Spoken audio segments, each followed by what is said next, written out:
Baru, tetap di Forum Sawo. Kali ini kita kedatangan dua, kita sebut apa ini Pak? Pejabat publik yang sangat berpengaruh lah di Surabaya khususnya ya. Kita harus belajar banyak ini, terutama teman-teman Sawo sendiri. Perkenalan dulu mungkin ya, sebelah kanan saya ada Bang. Oh Pak Katno dulu. Yang pakai baju putih Pak Katno. Iya. Terus sebelah kanan ada Pak Edison. Oke, ini generasi muda, ada tamu dari psikologi, mantan presbem. Roga ya apa sih? Sekarang kan ini. Ya, namanya Eki, mantan ketua. Terus di sisi kiri saya ada mahasiswa baru ya. Oke. Ada mahasiswa baru. Jadi pas ini Pak, ada mahasiswa baru, ada mahasiswa yang sudah belajar, terus ada alumni ya. Ada tuan. Kita mungkin tanya sama yang senior dulu lah. Apa sih pesan untuk mahasiswa saat ini menghadapi dunia kerja yang katanya sangat sulit juga ya untuk mendapatkan kerja? Karena teman-teman yang lulus kemarin sibuk cari kerja nggak dapat loh. Kira-kira apa Pak pesan untuk mahasiswa? Ya kepada Pak Katno dulu. Untuk menghadapi revolusi keempat ini, revolusi industri untuk di Indonesia, gimana tuntutan generasi muda itu harus mengikuti pola berpikir lebih maju, karena zaman sekarang beda dengan era lama. Era sekarang itu era gimana kita sudah ngomong printer, bukan printer produksi kertas, tapi printer yang bisa memproduksi bahan baku plastik beku. Jadi peningkatan kualitas dari printer kertas sekarang udah meningkatan beku. Jadi berupa plastik beku ini bisa diwujudkan berupa melalui printer. Itu sekedar salah satu produk Korea yang notabene hari ini sudah banyak diperjualbelikan di dunia industri. Belum aplikator yang hari ini sudah booming industrinya. Jadi ukuran orang dagang sekarang nggak bisa lihat sepi ramenya. Kalau sepi mungkin, tapi pembelinya aplikatornya banyak, ya berarti dia peningkatan opla jumlah pembeliannya tinggi. Jadi banyaklah sekarang persoalan notabene yang dihadapi generasi milenial ini.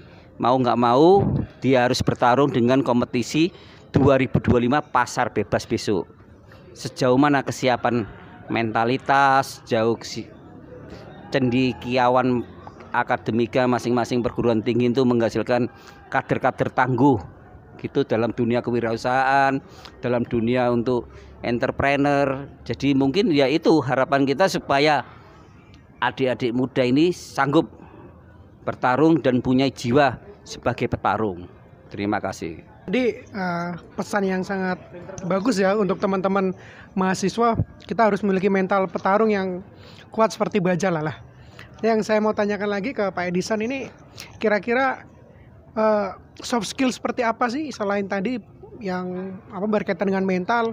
Apakah ada hard skill juga yang wajib dikuasai gitu? Kayak kemampuan menulis kayak atau apalah gitu untuk teman-teman mahasiswa saat ini. Terima kasih. Kalau tadi Pak Katno bicara tentang printer bahan baku air menjadi plastik dan sebagainya. Nah, kalau saya sederhana bahwa kehidupan kampus itu adalah tempat di mana kita berproses ya, belajar. Artinya dalam belajar itu kita juga harus punya yang namanya skill, maju dalam akademis. Yang kedua adalah kita juga harus matang secara ideologi. Dalam bahasa kawan-kawan lama itu kita mengenal istilahnya red, ideologi dan kecakapan dan skill. Nah, itulah yang menjadi bekal kita hidup dalam bermasyarakat. Artinya bahwa kerja ekonomi itu tujuannya untuk menopang kerja-kerja pokok. Kerja pokok itu apa? Ya kerja-kerja politik itu. Saya kira itu yang untuk mahasiswa. Yang kedua adalah kita lihat bahwa orang-orang yang masuk dalam jajaran terkaya di dunia itu bukan lagi orang-orang yang menguasai bisnis pertambangan seperti zaman-zaman dulu. Tetapi justru orang-orang muda yang kaya itu adalah orang-orang yang kreatif dan tidak punya tidak butuh waktu lama untuk mengejar ketertinggalan. Semisal ada di ASEAN ada Alibaba, Jack Ma, terus di foundernya Google dan Facebook itu juga orang-orang yang sangat inspiratif. Nah, bagaimana kemudian kita mampu terinspirasi dan membuka sesuatu hal yang baru sehingga kita tidak perlu lagi melakukan bisnis-bisnis yang berkait dengan eksplorasi alam yang akan menghadirkan kerusakan alam, atau bisnis-bisnis yang kemudian yang tidak sebangun dengan gagasan-gagasan pendiri republik. Saya kira itu bahwa yang dibutuhkan oleh mahasiswa adalah ideologi dan kecakapan. Kita bicara ideologi itu kalau hanya menguasai ideologi maka kita tidak mampu bersaing dengan orang-orang yang cakap di bidang keahlian yang lain. Jadi dua hal itu red and hespert. Ya, kalau nggak salah itu pernah dikemukakan oleh Lenin ketika waktu bagaimana membangun fondasi Soviet ya dengan revolusi Bolsheviknya. Saya kira itu, Zidin. Kasih tadi ada saran berupa revolusi dari Lenin ya. Wah, jauh nih kita ekspor gagasan dari impor ya gagasan dari Rusia. Nah, kali ini kita tanya dulu nih teman-teman mahasiswa ini kira-kira motivasi untuk kuliah ini apa sih? Apakah yang memang ingin berkarir di dunia nyata kerja atau hanya ingin mencari ijazah atau main-main aja habisin duit atau ngisi waktu daripada nganggur atau gaya hidup? Silakan Mas Iki. Tujuan kuliah ya? Ya, motivasinya. Tujuan kuliah kalau saya sendiri ingin jadi dosen. Karena saya melihat ada satu titik di mana dunia pendidikan itu sebagai landasan yang kuat untuk majunya sebuah negara. Tapi ada beberapa macam pertanyaan-pertanyaan yang harus kita tanyakan tentang pola pendidikan gitu. Yang pertama tentang bagaimana nasib taman siswa gitu, yang sekarang menjadi dongeng ya. Karena setelah kita buka lembaran-lembaran sejarah, Indonesia itu sempat menciptakan sebuah sistematika pendidikan yang suksesinya itu berada pada cinta akan negara, cinta akan bangsa, mau mengabdi pada negara sendiri. Nah, itu yang perlu kita toleh lagi lah ke sejarah yang pernah terjadi. Tapi faktanya yang ada di Indonesia, orang itu bisa dikatakan sukses ketika kurikulumnya itu tercapai, ketika SKS-nya itu 149. Nah, itu yang perlu kita pertanyakan. Yang menjadi spekulasi saya adalah banyak sekali ilmuwan-ilmuwan itu tidak mengimplementasikan keilmuan dia dengan baik dan benar gitu. Ya, dan itu terjadi di dunia pekerjaan. Bahkan kita tidak bisa menghilangkan budaya nepotisme, kita tidak bisa menghilangkan budaya korupsi dan lain sebagainya. Mungkin kalau saya berspekulasi lagi itu berangkat dari tidak adanya keinginan kita untuk cinta akan bangsa kita sendiri gitu. Tidak adanya keinginan kita untuk mengabdi pada bangsa kita sendiri gitu. Ya, itu pertanyaan-pertanyaan tentang dunia pendidikan. Terus ya penting juga apa yang ditanyakan sama Mas Daru tentang apa tujuan kita kuliah gitu. Karena dari situ kita bisa lihat, kita bisa menentukan apakah kita ini punya kewajiban dan kita punya hak itu kita laksanakan atau tidak. Karena kita punya kewajiban bayar SPP, kita punya hak untuk belajar sebanyak-banyaknya di kampus, kita ambil atau tidak. Itu semua ditentukan oleh adanya tujuan. Sama seperti kita pingin keluar rumah, analoginya gini, kita pingin keluar rumah tapi kita bingung mau kemana. Bisa jadi kita ke warkop, bisa jadi kita ke mall, bisa jadi kita ke kantor gubernur dan lain sebagainya. Nah, ketidakjelasan itu akhirnya menjadi rancu untuk mahasiswa itu sendiri. Jadi penting kembali kita tanyakan apa tujuan kita sebagai mahasiswa gitu. Dan satu lagi yang kemarin nih asik pembahasan yang disampaikan oleh Dr. Leibina, Anna Leibina, yang dia itu berasal dari Universitas Moskow. Dia bilang apa sih yang membuat beda antara AI, artificial intelligence, dengan manusia gitu. Di dalam konsep-konsep pembahasan psikologi ternyata ada satu hal yang berbeda di antara AI dengan manusia.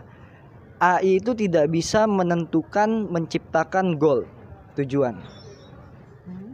Sehingga ya menjadi penting lagi, kembali lagi ke pertanyaan Mas Daru, ya pentinglah kita membicarakan tujuan kita gitu, agar kita tidak menjadi budak-budak yang diperintah, terus kita juga paham apa yang kita lakukan, kita sadar apa yang kita laksanakan, seperti itu.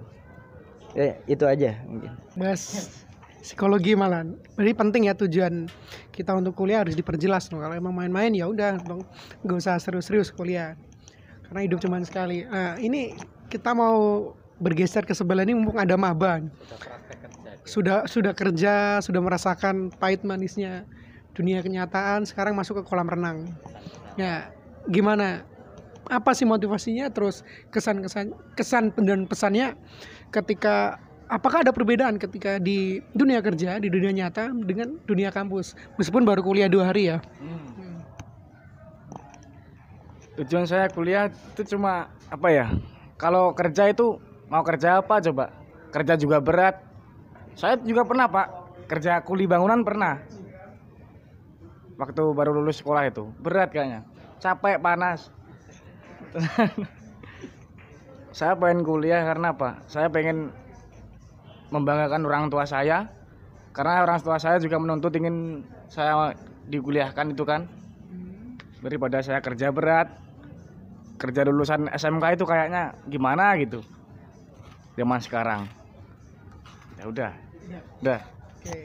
Jadi ingin merubah nasib Pak ya. Tujuan dari kuliah. Saya rasa kalau di sebelah ini tujuan kuliah pengen jadi dosen. Kayaknya sama-sama ingin merubah. Cuman yang sebelah merubah nasib sendiri dan keluarga, yang sebelah ini Eki ini mau merubah nasib masyarakat melalui pendidikan. Nah, ini Pak Didin kayaknya harus ditanya juga ini ya, sebagai instansi pendidikan. Pertanyaan gini untuk Pak Didin ini, apakah dapat disinkronkan dengan motivasi teman-teman mahasiswa ini untuk merubah nasib lah ya, dengan tadi beberapa saran-saran yang diberikan oleh para alumni, termasuk soft skill dan hard skill tadi ya.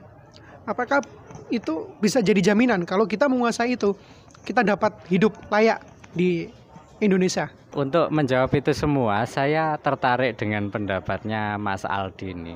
Pendapat yang paling terakhir itu adalah merepresentasikan kehidupan real yang empiris, yang keras, yang menyakitkan, yang pahit dan getir itu. Nah, karenanya saya ingin menjawab itu dengan cara dihubungkan dengan pendapat-pendapat sebelumnya tadi, bahwa sebenarnya apa yang dilakukan Mas Aldi, yang melakukan migrasi cara hidup dari wilayah empiris atau bekerja ke arah akademis yang simulatif ini, yang menurut saya laboratorium kecil yang steril dari persoalan-persoalan hidup. Nah, kenapa dia sampai tega melakukan bunuh diri kelas macam itu? Dari kehidupan real yang sejati dan dia layak menjadi pemenang, kok malah masuk ke sebuah kehidupan yang simulasi. Ternyata kalau saya telisik, ternyata ada motif ingin merubah nasib. Artinya begini, ternyata sistem atau order atau tatanan dunia sedemikian kejamnya sehingga membuat sesuatu itu saling tidak logis. Bayangkan bagaimana dia bisa dikatakan logis, dia sudah jelas-jelas menang di wilayah nyata, kok malah melakukan migrasi ke arah dunia yang simulasi. Motifnya ternyata adalah untuk merubah nasib. Aneh kan? Kan nggak logis nih. Untuk merubah nasib seharusnya orang-orang yang hidup di dunia simulasi masuk ke dunia empiris. Tapi kini kok bisa kebalikan? Ini menunjukkan ada yang salah di dalam sistem itu. Nah, yang salah di mana? Saya ingin mencoba menguraikan lebih dalam tentang lingkaran setan kemiskinan. Orang itu dikatakan miskin karena dia tidak produktif. Kenapa dia tidak produktif? Karena dia tidak terampil. Kenapa tidak terampil? Karena dia tidak terdidik. Kenapa tidak terdidik? Karena tidak punya uang, tidak bisa sekolah. Kenapa tidak punya uang? Karena miskin. Jadi melingkar-lingkar terus. Nah, lingkaran setan kemiskinan ini dicoba oleh Mas Aldi untuk dipotong. Salah satunya adalah dengan cara dia masuk ke sistem yang menurut saya sistem tidak logis tadi. Yakni apa? Pendidikan. Harapannya kalau saya terdidik, saya akan bisa terampil. Kalau saya terampil, saya akan produktif. Dan kalau produktif, saya akan kaya. Kan gitu logikanya. Nah, pertanyaannya sekarang, siapakah yang menciptakan sistem sehingga muaranya kok menjadi lingkaran setan kemiskinan? Tidak lain adalah sistem yang kapitalistik, yang tadi disanggah secara lantang oleh kawan Edison, bahwa orang mencari kehidupan, mencari ekonomi itu sebenarnya dalam rangka mencari alat. Karena ekonomi itu hanya alat. Alat untuk apa? Untuk pekerjaan yang sebenarnya. Apa pekerjaan yang sebenarnya manusia? Adalah kerja pokok. Katanya di sana begitu. Kerja pokok di mana ya? Kerja politik. Lalu kemudian ditambahi oleh Mas Seki tadi, bahwa ada alternatif pendidikan lain di luar pendidikan yang sesuai sistem sekarang ini. Nah, tadi dicoba membuat contoh misalnya taman siswa. Nah, ada pertanyaan baru muncul sekarang. Kenapa bukan taman siswa yang jelas-jelas kreasi produk Nusantara? Kenapa justru adalah sistem pendidikan yang impor itu yang dipakai? Nah, ini menjawab karena penemu daripada lingkaran setan kemiskinan adalah sistem yang sudah mendunia, dan itu produk-produknya yang menjadi alat-alat supaya ini tetap established, tetap kokoh adalah lewat pendidikan menurut versi mereka. Saya pikir itu Ndaru kalau mencoba mencari benang merahnya. Lalu bagaimana dengan saran-saran tadi yang sudah disampaikan? Apakah di awal tadi ya, apa itu juga merupakan pemenuhan kebutuhan oleh tanda kutip kapital dunia gitu? Iya, bagaimana Pak? Sepakat sama Mas Didin tadi bahwa pendidikan dan kurikulum itu kan bagian dari infrastruktur ya, infrastruktur dari hubungan industrial yang hubungan pola produksi kapitalis itu. Jadi yang namanya kurikulum terus dan yang lain-lain, bahkan juga dalam tanda kutip agama itu masuk dalam infrastruktur bangunan atas. Sehingga saya juga masih mengingat pada waktu kuliah kita banyak berdiskusi tentang itu, dan mata kuliah, kurikulum yang tidak ada kaitannya dengan kebutuhan dunia kerja yang dalam hal ini adalah digerakkan oleh ekonomi kapitalis, maka akan dihapus. Seperti semisal kalau kita punya mata kuliah yang namanya wawasan kebangsaan ya. Wawasan kebangsaan itu sudah nggak ada, digantikan oleh kurikulum yang melayani kepentingan dunia kerja, dalam hal ini kepentingan kapitalis, industri kapitalisme ya. Itu yang terjadi. Nah, lalu kemudian kalau pertanyaannya apakah kemudian dunia kerja, apa kita fokus dunia kerja atau justru masalah ideologi tadi, kita ini dihadapkan di saat yang sama ketika kita berbicara tentang gagasan-gagasan yang mengarah ke ekonomi yang lebih berkeadilan atau ekonomi kerakyatan dalam perspektif Indonesia lah, atau ekonomi Pancasila dalam perspektif Bung Karno. Tapi di saat yang bersamaan kita dihadapkan oleh tata dunia yang tidak bisa dihindari. Tata dunia yang sangat kapitalistik, yang produksi kapitalistik dan globalisme kan begitu. Kita dihadapkan pada saat yang sama dihadapkan pada soal-soal itu. Nah, saya kira kita kemudian tidak secara fatalistik kemudian menarik diri, mengisolasi diri, enggak. Tetapi kata kuncinya adalah kita harus produktif, harus punya skill. Karena membangun ekonomi Pancasila itu juga prasyaratnya harus produktivitasnya tinggi. Tidak mungkin kita ingin mengarah kepada, kalau menyetir istilahnya Bung Karno itu sosialisme Indonesia ya, sosialisme Indonesia. Kita tidak mungkin bisa mengarah sana di tengah produktivitas masyarakat yang rendah. Maka tidak ada cara lain ya, masyarakat harus produktivitasnya harus ditingkatkan melalui apa? Nah, itu tugas-tugas negara yang harus mendorong ke arah sana. Bagi mahasiswa, saya kira mahasiswa itu harus tidak kemudian terjebak pada harus bekerja, maksudnya dalam makna bekerja ikut orang. Karena di Indonesia, di negara dunia ketiga pada umumnya, bekerja itu menjadi barang yang mewah. Pastilah kalau kita ketemu misal setelah lulus kuliah kerja di mana, yang mungkin pertanyaan itu susah kita dapat kalau di negara-negara maju. Kalau di sini barang mewah, kalau di sana hanya orang gila yang nggak bekerja kan begitu. Nah, itu kan pertanyaan menyakitkan, sehingga dalam pergaulan sehari-hari pun itu kan wilayah privat. Kamu kerja di mana, bayarannya berapa, itu kan wilayah privat. Dan saya pernah tanya ke orang Australia, marah-marah ditanyain begitu. Itu kan wilayah personal, nggak perlu kau tanya. Nah, itu kan, tapi di Indonesia adalah menjadi barang yang mewah. Nah, itu membuktikan bahwa produktivitas kita masih sangatlah rendah. Eh, ya saya punya harapan bahwa dunia kampus ini kayak semisal ini taman siswa ya. Dulu mungkin di era saya namanya apa, Taman Filsafat ya. Taman Filsafat zaman salah pendirinya, foundernya adalah Mas Didin ini, Taman Filsafat, sehingga banyak mendiskusikan hal-hal yang sangat filosofik. Waktu zaman saya kuliah dulu kita terinfluen oleh Foucault, Derrida dan sebagainya, dan itu banyak dipraktikkan sebetulnya oleh kawan-kawan yang sampai sekarang. Tapi lagi-lagi bahwa kita kemudian karena sistem kita ini adalah sangat kapitalistik, maka kita susah kemudian mempraktikkan gagasan-gagasan itu dalam bentuk dunia nyata. Semisal ada istilah kayak Pak Karno ini, semua kertas adalah ijazah, semua tempat adalah sekolah, semua orang adalah guru. Nah, ketika kita masuk dalam dunia kerja, pasti alat ukurnya adalah ijazah, kan begitu. Itu yang terjadi di Indonesia. Mungkin berbeda dengan negara maju, tidak tanpa ijazah tapi dia punya skill dan sebagainya, masuk kerja. Tapi kalau di Indonesia bahkan skill itu dikesampingkan, yang penting ijazah dulu, kan begitu. Ijazah dan nilai tinggi.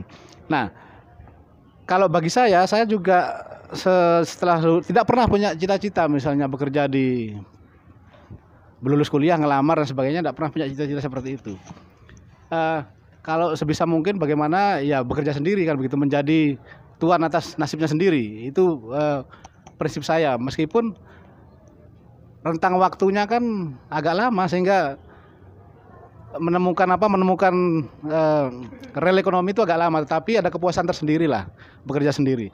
Nah, saya kira itu yang paling penting, bahwa kita seperti yang dijelaskan tadi oleh Mas Aldi bicara tentang dunia kerja panas dan sebagainya. Memang iya.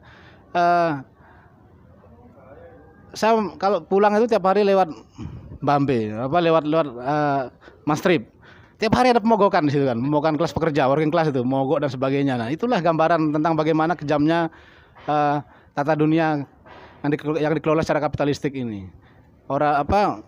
Kita nggak membedahnya terlalu jauh, tapi dari sepintas ekspresi wajah buruh pabrik begitu keluar itu kan sudah kasihan banget. Dia terasing atas dirinya sendiri. Tiap hari harus berhubungan dengan mesin dan sebagainya. Dia nggak sempat lagi memikirkan berekreasi dan sebagainya. Nah, ini kan mungkin agak berbeda, mungkin cerita-cerita yang kita dengar dengan lingkungan kerjanya Microsoft atau lingkungan kerjanya Google atau Facebook. Itu kan sangat luar biasa. Bahkan, nah saya kira mungkin karena para foundernya itu kesadarannya sudah tinggi ya, tidak harus berbicara, dia tidak harus menjadi seorang Marxis atau seorang tetapi dia menempatkan karyawan itu sudah sebagai mitra. Lingkungan kerjanya pun sangat sehat dan sebagainya. Nah, berbeda dengan tradisi-tradisi bisnis yang memanfaatkan sumber daya alam, misalnya di bidang sektor migas dan sebagainya. Ini kan situasi pekerjaannya kan sangat sangat eksploitatif, dan tidak ada ekspresi kebahagiaan itu ketika keluar dari lingkungan kerja. Pulang capek, besok begitu terus, sehingga teralienasi dari diri sendiri. Boro-boro ngomong romantis, tidak mungkin lah bisa romantis sama pasangan, kan, dengan hidup di satu peta. Tidak mungkin jiwa romantis itu keluar, tidak mungkin. Berbeda kalau kemudian jam kerja itu 3 jam sehari, pasti sisi romantis muncul, sisi humanisme, kreativitas muncul. Itu kalau cita-cita Trotsky kan begitu. 3 jam sehari. 3 jam sehari. Nah, kritik terhadap dunia pendidikan saya kira kan banyak didiskusikan sama generasi mahasiswa sekarang ini. Saya kira banyak juga teman-teman mahasiswa masih concern di dunia itu, tapi tinggal apakah kritiknya itu kemudian hanya sebatas kritik ya, tapi tidak mampu kemudian diformulasikan sehingga merubah secara radikal tentang kurikulum tersebut. Yang kalau yang taman siswa ini saya kira ini bagian dari pendidikan alternatif yang sangat dibutuhkan oleh mahasiswa. Sawu. Kelompok belajar Sawu. Nah, karena di beberapa kampus ini kan sudah mulai hilang ini. Kalau dari generasi sebelum saya dan generasi saya ini kan kelompok-kelompok studi ini kan sangat banyak, dan itu menjadi bagian dari gaya hidup mahasiswa waktu itu. Kalau ikut di kelompok studi keren pada waktu itu ya. Saya nggak tahu kalau sekarang. ada waktu kemajuan teknologi ini. Sebetulnya kemajuan teknologi ini kan kemudian pertama semakin membawa orang ke wilayah privat ya, tambah personal, apa kayak misalnya Bang Karno ini. Kita ngumpul di sini, kalau dulu enggak ada main gadget dan sebagainya, enggak ada. Nah, ini kemajuan teknologi ini di satu sisi melahirkan bahwa mencerabut manusia dari realita, dari keseharian, dia lebih sibuk di dunia maya. Tetapi di saat yang sama juga kemajuan teknologi ini bisa dimanfaatkan semaksimal mungkin untuk melakukan kerja-kerja, apakah itu kerja ekonomi maupun kerja politik, kan begitu. Kalau dulu misal secara kerja politik orang berkoordinasi harus mengunjung, saling ketemu, tapi sekarang bisa lewat grup dan sebagainya. Nah, mestinya itu harus menjadi alat yang cukup ampuh untuk melakukan kerja-kerja ekonomi dan kerja-kerja politik, kan begitu. Tentang apa lagi nih Mas Din? Nah, tentang pendidikan. Nah, kayak Pak Karno ini sekarang ini kan mau melanjutkan S2. Kenapa S2 Pak Karno? Sederhana jawabannya, dia kepingin untuk menjawab tantangan ke depan harus punya cita-cita punya gelar sarjana, upgrading. Nah, ini agak berbeda dengan saya. Saya pengen S2 tetapi tujuannya hanya satu, supaya tidak ketinggalan dalam tradisi intelektual yang terlalu parah. Karena bagaimanapun bahwa kampus itu adalah ya tradisi intelektual lahir di kampus. Meskipun banyak intelektual juga yang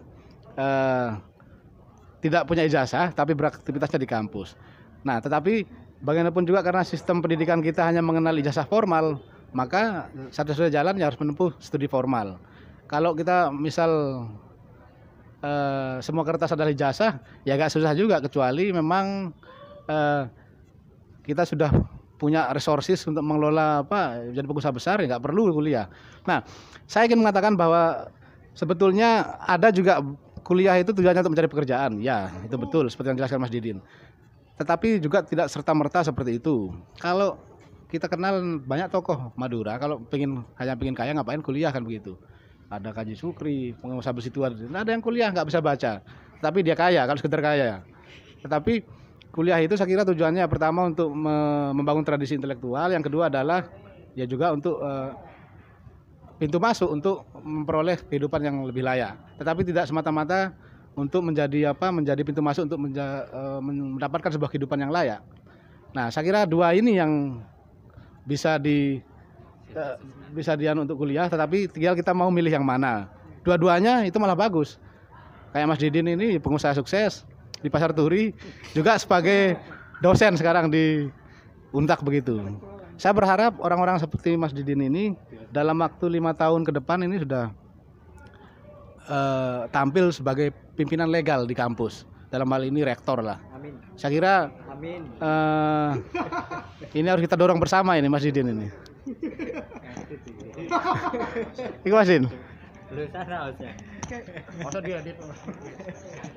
Baik, ini akhirnya masuk ke realitas sebuah kebahagiaan itu seperti apa sih, Noto? Tadi ada dua pilihan, mau kaya tanpa harus susah-susah kuliah, atau susah-susah hidup di dunia simulasi, langsung aja terjun ke dunia nyata gitu, cari pekerjaan atau membuat sebuah usaha untuk mendulang kekayaan. Namun yang ini jadi persoalan orang psikologi ini, Pak. Kebahagiaan itu sebenarnya bagaimana sih? Apakah memang dengan sistem yang diciptakan oleh kapitalis semacam ini bisa mencapai kebahagiaan? Lalu kira-kira kalau memang kapitalis tidak bisa membawa kebahagiaan, karena tadi sempat disampaikan realitasnya bahwa kapitalis mau banyak membawa penderitaan gitu loh. Ini bagaimana gitu sarannya atau solusi gitu loh, cara mendapatkan kebahagiaan dengan sistem seperti apa gitu? Silakan. Iya, jadi dosen. Sebenarnya ada satu pola pikir yang perlu kita benahi gitu. Jadi banyak orang yang berasumsi bahwa ketika kita memiliki ilmu pengetahuan tinggi dalam tanda kutip keilmiahan gitu, terus ketika kita ahli dalam bidang teknologi, kita dikatakan sebagai masyarakat maju gitu. Tapi sebenarnya saya tidak menemukan adanya ilmu pengetahuan dan teknologi sebagai sebuah rumusan formula untuk kesejahteraan manusia gitu, tanpa dibarengi dengan adanya moralitas. Jadi pembahasan-pembahasan tentang moralitas itulah yang harus kita angkat lagi, harus kita kembangkan lagi. Nah, pembahasan-pembahasan moralitas itu tidak kita dapatkan di ilmu pengetahuan dan teknologi, kita dapatkan di filsafat, begitu. Jadi harusnya ada kesadaran gitu bahwa ilmu pengetahuan dan teknologi tidak menjamin kesejahteraan manusia, tidak menjamin kebahagiaan manusia gitu. Terus juga jangan kita lupakan pembahasan-pembahasan yang berkaitan dengan teologi. Memang benar keberadaan ilmu pengetahuan dengan teologi itu atau sains dengan teknologi itu tidak bisa kita gabungkan, karena berangkatnya mereka itu dari dua landasan yang berbeda. Berangkatnya ilmu pengetahuan, sains itu dari sesuatu yang materi yang terbatas, sedang pemberangkatan teologi itu dari sesuatu yang tidak materi. Ini tidak bisa kita gabungkan. Tapi ada solusi yang baik untuk kita, bagaimana caranya teologi dan sains ini berjalan bareng. Seperti kita punya dua kaki. Tanpa kaki kanan kita akan jalan pincang, tanpa kaki kiri juga kita akan jalan pincang. Jadi bagaimana kita mampu merumuskan formula perjalanan bareng antara sains dan teologi gitu. Terus juga sebenarnya saya berpikir, karena saya sering nonton film zombie, jadi saya bilang, ada nggak sih zombie di dunia ini? Ternyata setelah saya menganalisa, keberadaan zombie secara substansial itu ada. Karena zombie itu direfleksikan kepada seseorang yang tidak memiliki kesadaran penuh. Penyakit atau virus zombie yang tersebar di masyarakat adalah stereotip. Stereotip yang diberikan oleh sistem-sistem yang katanya sekarang sudah mengalami pemburukan, sistem-sistem yang sekarang mengalami kehancuran, tambah tidak jelas, tambah tidak logis. Nah, itu menjadi stereotip bagi manusia-manusia yang hidup di muka bumi. Contoh kecil, sekarang kita bisa dianggap sukses ketika kita memiliki gelar profesi. Tapi kalau dulu di zaman nenek saya itu nggak punya gelar profesi, apakah nenek saya tidak sukses? Nah, itu menjadi pertanyaan gitu. Nah, stereotip yang diberikan ini menjadi virus agar kita menjadi zombie oleh kalangan-kalangan kapitalis, sehingga kita tidak memiliki kesadaran penuh di dalam apa yang ingin kita lakukan, apa yang akan kita lakukan, apa yang akan kita kerjakan di situ. Dan masalah kebahagiaan, kalau kita tarik ke dalam filsafat kosmologi, di dalam filsafat kosmologi itu ada yang namanya makrokosmos dan ada mikrokosmos. Nah, letak kebahagiaan itu di dalam pembahasan mikrokosmos sebenarnya ada di dalam diri kita sendiri. Bagaimana kita tidak terpengaruh oleh virus-virus zombie, virus-virus stereotip tadi, dan kita benar-benar sadar apa yang kita lakukan. Memang secara pembahasan ini terlalu idealis gitu. Tapi ada tiga skill yang saya temukan setelah saya berbicara dengan orang-orang yang sudah memiliki pengalaman di dunia pekerjaan. Skill yang pertama itu ada hard skill, ada soft skill, dan ada life skill. Life skill itu berbicara tentang bagaimana kita berani, bagaimana kita bertanggung jawab, bagaimana kita tekun, bagaimana kita berani menyampaikan pendapat dan lain sebagainya. Nah, kalau kita bicara tentang hard skill dan soft skill itu bisa kita tempuh di dalam dunia ilmiah. Kemudian soft skill bisa kita latih dalam pelatihan-pelatihan. Tapi life skill ini yang menjadi sebuah tantangan berat buat manusia gitu. Bagaimana nanti ketika mahasiswa itu terjun di dunia kerja dia tetap jujur. Bagaimana ketika mahasiswa itu terjun di dalam dunia kerja dia tetap berani menyampaikan pendapat. Nah, itu yang harus kita bangun, life skill tadi. Dan jawaban-jawaban untuk kebahagiaan itu sebenarnya ada di dalam diri. Sekian, terima kasih. Oke. Lanjut, saya melanjutkan misi dari Mas Daru. Oke, yang ingin kita koreksi lagi, korek ya, bukan koreksi, kita korek lagi.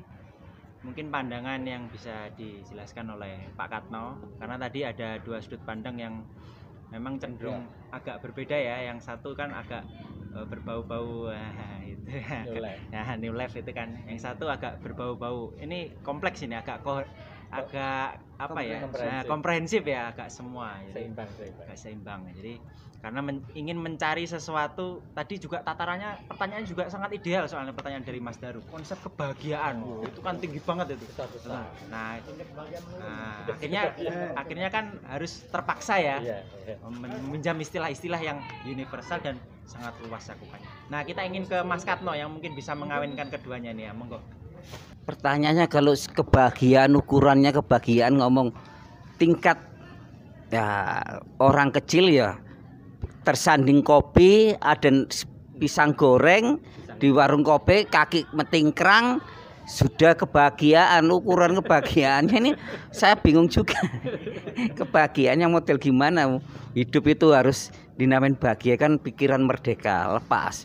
Dia nikmatin dengan ngerokok sebatang cerutu itu aja udah dengan rokok. Gitu loh.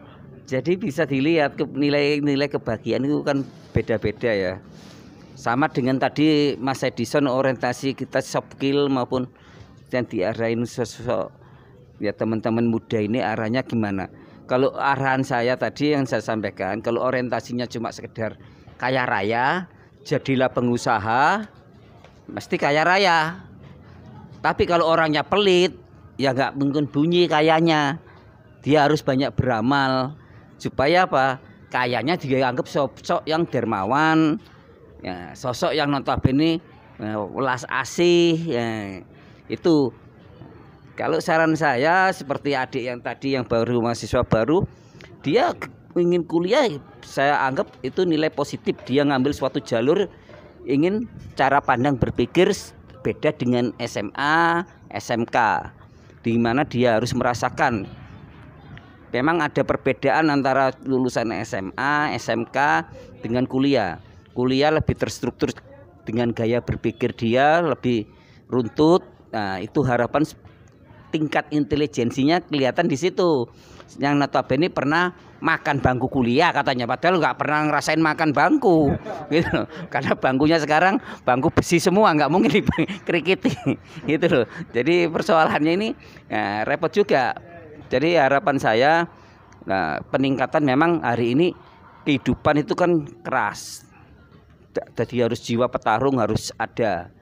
Apalagi yang cowok-cowok ini, karena dia sebagai calon kepala rumah tangga.